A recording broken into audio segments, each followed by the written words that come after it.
Hey, it's Sizzling Popcorn, and let's take a look at what's new in the marketplace. This video is a little delayed due to Microsoft only updating on Friday night, and then over the weekend, I had a 32.5-hour fundraising flight. Before we get into the marketplace update, I want to talk about the Flight Sim Expo that's coming up in September, the Next Level Racing giveaway, and the 32.5-hour fundraising flight I did over the weekend, and then we'll get into the 6 items for this week's marketplace update. Let's get started.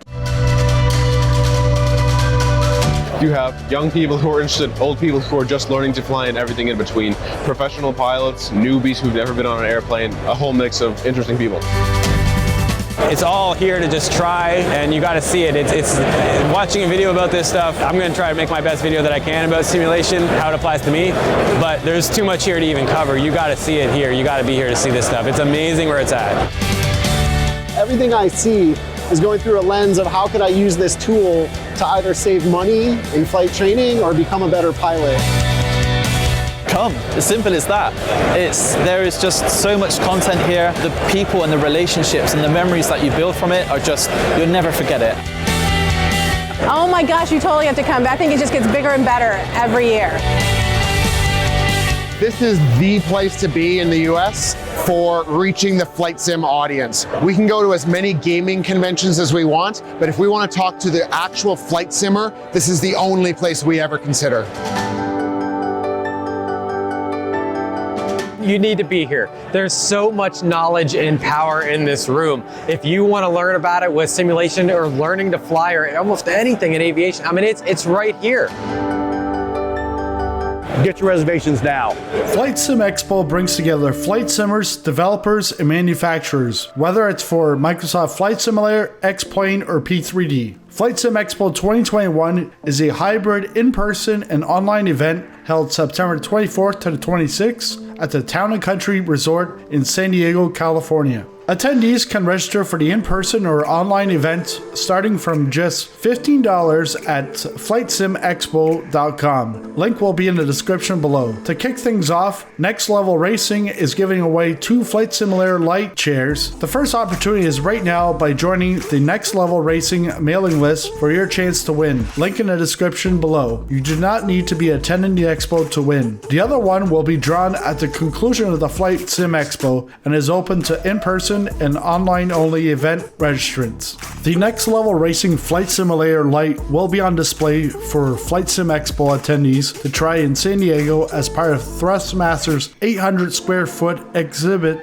booth, the largest in Flight Sim Expo history. In addition to their product demos, Thrustmaster will be revealing an exciting new addition to their civil aviation lineup on Saturday, September 25th. And now on to the 32.5-hour flight this past weekend. As a YouTube content creator, I would really like to go to the Flight Sim Expo in person to network with other sim pilots, but most importantly with developers and hardware manufacturers. With 2 infants and my wife on maternity leave, it's financially impossible to go in person. So I decided to do a fundraiser over the weekend. I wanted a challenge. I decided to do a flight in Microsoft Flight Simulator from my hometown of Halifax, Nova Scotia to San Diego, California, where the expo is being held. I could easily take an airliner and get there in a couple of hours, but instead decided to take on one of the slowest planes in the sim, the Cessna 152, which does not have any sort of autopilot.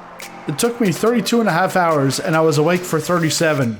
I couldn't have done it without the guys who were watching, flying beside me, and or donating. We raised $360 Canadian towards the $1,200 Canadian goal. Again, I want to thank everyone who donated during the event. At this point, I still can't go to San Diego, but with another few $100s raised, I might be able to scrape some personal money to fund the trip. If you would like to donate and bring the amount closer to the goal, I've added a link in the description below. Any amount would be greatly appreciated. Thank you very much. Now on to the 6 newest items in the marketplace. The first item we have here is Mahoney Creek Airstrip and Cougar Ranch by Creative Mesh. This is 2 airfields in one package. The airfields, which are only a 20-minute flight from 3 Uniform 2 Johnson Creek, are right next to each other in the Middle Fork Salmon River Valley. Due to the relatively long runway and the good location, the place is ideal for newcomers to bush flying and the right place to familiarize themselves with the nature of the gravel tracks in Idaho. Next up, we have the Edgeley Optica from Orbix. This is actually one of my favorites when it comes to a slow plane with great visuals. The EA7 cruises at about 81 miles per hour, has a top speed of 132 miles per hour, and a stall speed of 67. It has an endurance of 8 hours, a range of 650 miles, and a service ceiling of about 14,000 feet. Bram Fisher International Airport by Calais Aerial is the primary airport located in Bloemfontein, the capital city of the Free State province of South Africa. The runways are shared with Air Force Base Blomsprout. The main terminal building is used for both international and domestic flights.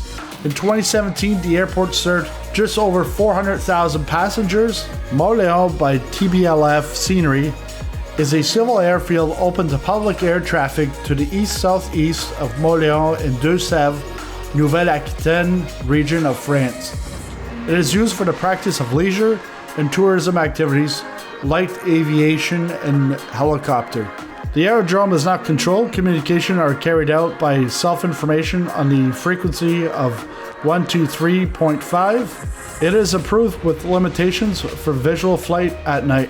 Grenoble, le Vers-Sud Aerodrome is located 15 kilometers northeast of the city of Grenoble at the foot of the Alps. The airfield located in uncontrolled airspace is the ideal starting point to explore the Alps and the Vercors Massif. The airfield surface has a paved runway 900 meters and a grass runway, both oriented 4 and 2-2.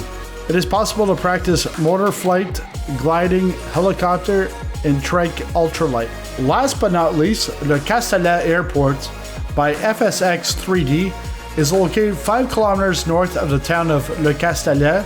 If you're a motorsports fan, you might be interested in this because it does border the Paul Ricard Motorsport racetrack.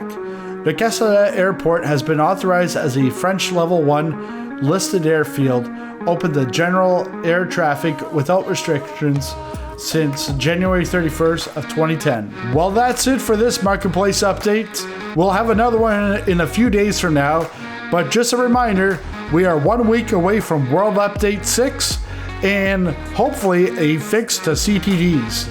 Hopefully when they fix the CTDs, they don't break something else. Happy flying!